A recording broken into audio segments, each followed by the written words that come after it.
মানুষটা এতটাই ফ্যান্টাস্টিক, শুধুমাত্র অ্যাক্টর প্রডিউসার হিসেবে নয়, অ্যাপার্ট ফ্রম দ্যাট সেই মানুষটি নিজেও এত ভালো যে তার নানান রকম ফিল্মের প্রমোশন, নানান রকম কাজ, সে সাংসদ, তারপরেও তার কো আর্টিস্ট যে তার হিরোইন করেছে তার নতুন কাজ আমার কালো লাগছে যখন ট্রেলার আসে, তখন দেবদা সেটাকে সোশ্যাল মিডিয়ায় স্টোরি দিয়ে লেখে যে thank you, I best of luck.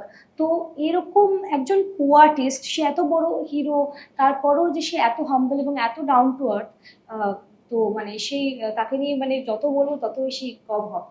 তো দেবদা সবসময় নতুন কাজ হলে সেটাকে নিয়ে কংগ্রাচুলেট করে, বেস্ট অফ লাক বলে। আমিও নতুন কোনো কাজ যখন কোনো গান এলো ভালো লাগলো, আমি বলি যে দারুণ লেগেছে এই গানটা, বা দারুণ নাচলে তুমি। তো সেই সম্পর্কটা এখন ওরকমই রয়েছে, এবং সম্পর্ক ভালো মানে রাখার মতোই মানুষটা। ডাউনলোড করুন এই সময় অ্যাপ iOS ও অ্যান্ড্রয়েডের জন্য।